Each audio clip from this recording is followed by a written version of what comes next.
Hello and welcome to today.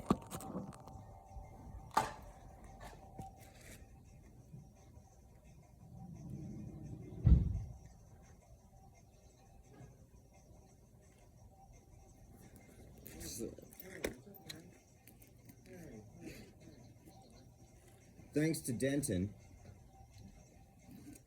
we now have a I have like 8 portable speakers now. Yeah. You're gonna hurt yourself. Be careful. You have to work on your form. I know, that's why I'm doing it. Here, but let me help you a little bit. It's good that you're. The Bluetooth device is ready to pair. Check this out. Well, he gifted it to me, and I gifted him some other things in return. That before and after, I was like, I really would like a nice speaker. And he said, okay, check this out. This is my favorite little speaker here. Right here. So, I'll give it to you because I think you could use it. And then I went to the Savers and found 2 big ass speakers like this. One for $5, one for $10. nice. So I've got like a plethora now of these. I'm now the speaker guy. Badass. I mean, like I've been specializing in things like it was tobacco when I first got there, Yeah. and it was like, all The right, Bluetooth device is connected successfully. let's see how it does for sound. If you have, and I have internet now. Oh, I can play shit off the internet. Check this. Or that is maybe off the internet. Yeah, this is off the internet. Okay.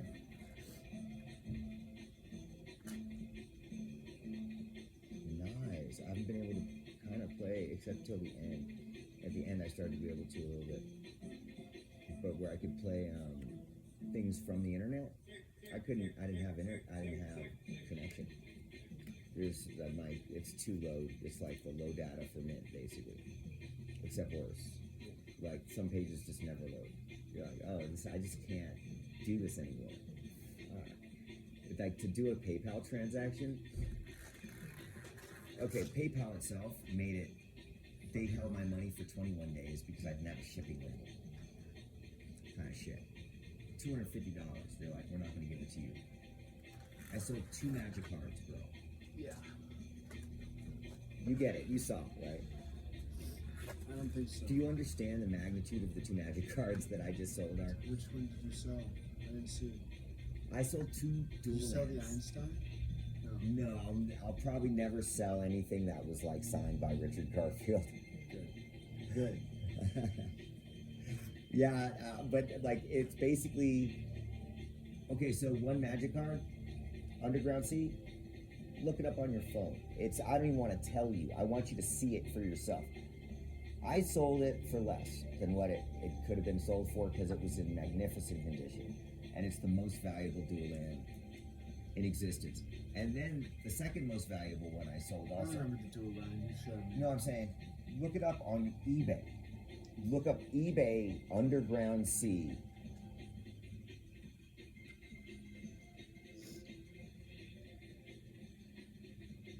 This is what I gave. I was gonna give this to my kids. This is what I had to sell to fucking survive. And by the time they got it, it would have been more valuable. Yeah, $700-800 up Yeah. to 8,000. Yeah.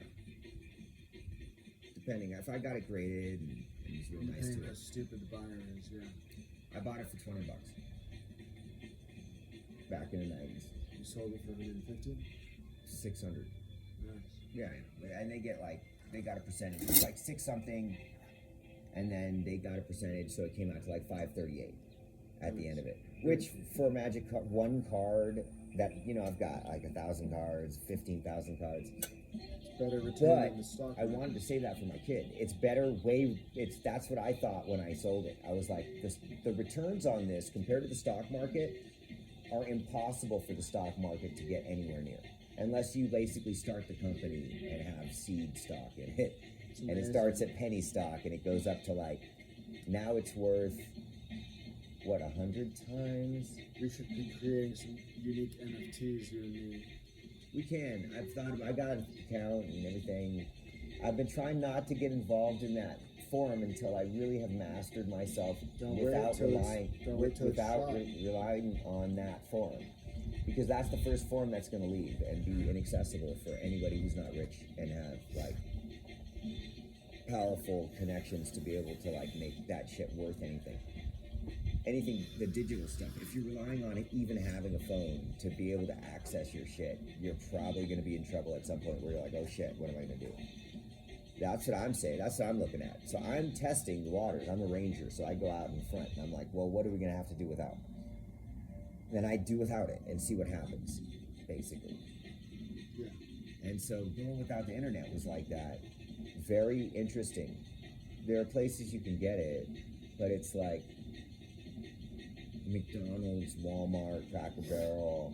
Yeah. There's certain places that are like national chain things that are obviously like the people who would want to like check people out. That's the places they would do it. So like you start to notice characters and like regulars and like just different stuff where you're like, okay, wait a minute, this isn't culture. This is like the restaurant at the end of the universe. You remember the Douglas Adams book? And then there's that restaurant at the end. Yeah. And that restaurant sits on a place that's in between the end of the world and like reality happening as a big aggregated thing. Right on the edge. So you could like, it's like a dimensional, you have to take a dimensional gateway to get there or whatever, but like it is a timeless place where Jesus hangs out with Buddha and they have ale with Vikings and then the Vikings run off and go fight and Jesus and Buddha talk philosophy or whatever. But like basically in space, that's what they're like. They're like little dimensional portals where like the government, the CIA meets like poor people and homeless people, meets like regular people, workers, like at a McDonald's. It's very different in terms of like the open nodes than if you have your own, like having a house, then you can have everything encapsulated. As soon as you get in between houses, you have to borrow other people's stuff. Like you gotta get access because you're not allowed to have your own without a house. Like the thing that got me was they were down at the homeless shelter when I first got there. 6, 8, 10 times a fucking day, dude. 2 to 3 cop cars, plus ambulances, and a fucking fire truck too. I recorded my first night there, some of it, and I just did commentary over like cops. You see the cop lights out at the top of the hill. There's the shelter at the bottom of the hill. It's in between Route 66 bridge, 40 freeway, train tracks. And it's surrounded and compacted in by trucking, storage, building supply, stuff. How do fucking people survive there? Whoa, it gets better. So that's where the shelter, where you're supposed to be safe. Yeah. Surrounded in the center of the guts of the most concrete thing you can find. And then right there's a drainway where there's an agua fria kind of that comes down from the hill that I told you about. Mount Elda, I think it's called. But the water comes down, so there's like a bridge underneath the street. There's a tunnel where the water comes through, and then it goes back and keeps going. And it basically works as a drainway and then goes out into some marsh fields. You know, half a mile down or whatever. You just keeps going until it just, and then there's probably other stuff. That river right at the shelter is full of alcohol bottles when I get there, and it's a bunch of rum and tequila and whatever people drink. Just stream about 5 shopping carts. Kind of organized when it came to the people. Although they looked messy, they were just really tough, like weathered. So like you look at him, it's like a dude laying down on the concrete. And you're like, "You all right, man?" He's like, "Yeah, well, I got a fractured leg from the cops this other day, and da da da. When they arrested me on a warrant for not showing up for a thing."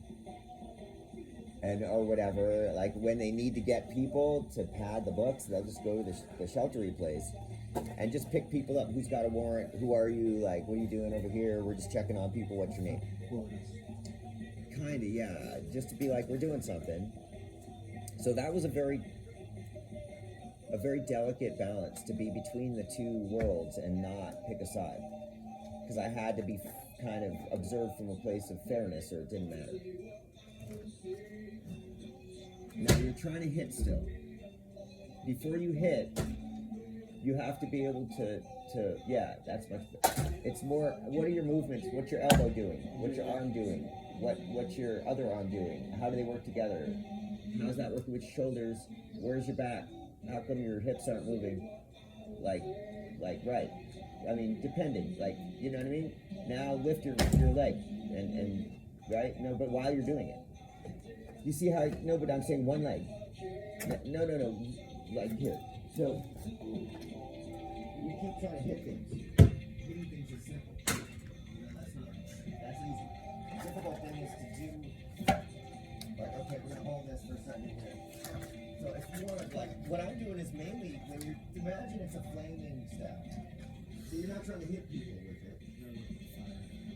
Right? But the way that trains you is it reminds you that you don't want to hit yourself in the ground with these things. You don't want to hit things. You want to not hit things. And then, when you want to hit a thing,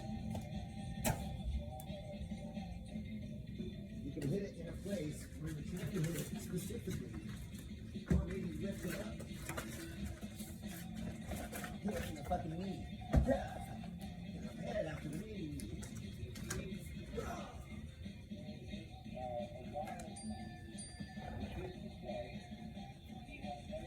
Oh, this is so.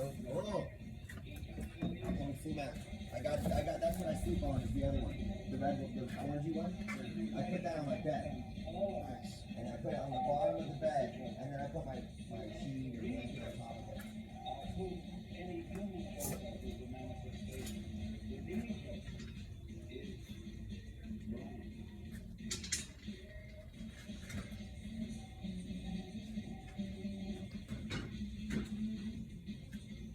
Mostly what you're practicing is how to balance. Because you're not ever gonna, like, the problem with most martial approaches modern in America is that they're training you to hit, break, hurt things. And that's not what you're trying to do. The essence of martial arts is learning how to be very balanced. So that, like, if you do something, you can do it.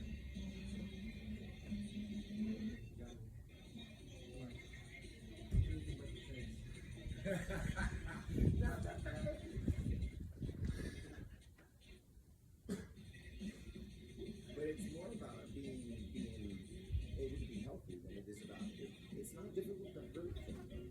It's not it's easy to not hurt others. But I mean, it's like, it's not difficult. You know, it's not difficult. The hurting things is easy.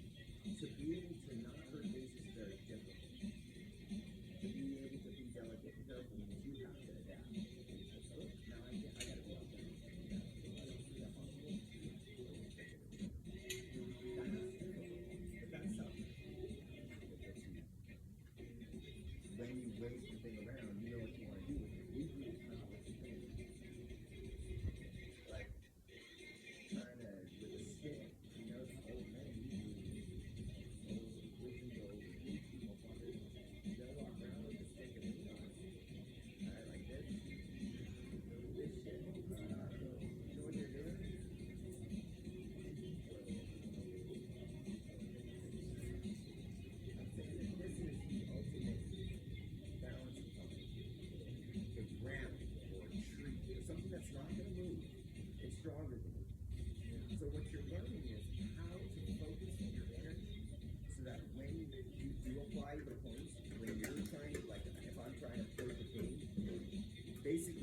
I want to be able to do it effectively, right? I want to be able to manipulate this object so as to affect things. If I want to, I might want to move it. Maybe I want to lift it up. Okay? Like, maybe this is going to be a different thing. It's going to take different levers. So, that kind of stuff is what we're learning. Is how we shape our mind to a tool. So, but the hitting targets in a way, that's striking is kind of the least useful thing to do with a stick. You know what I mean? Like, you're going to do all these stuff. Shoveling dirt. You know what I mean? Maybe hitting nails with the hammer. Those things, but those are the things that you're doing it for, is to be able to be effective and not get tired when you're hammering nails. Or shoveling big, like, that's the stuff that is like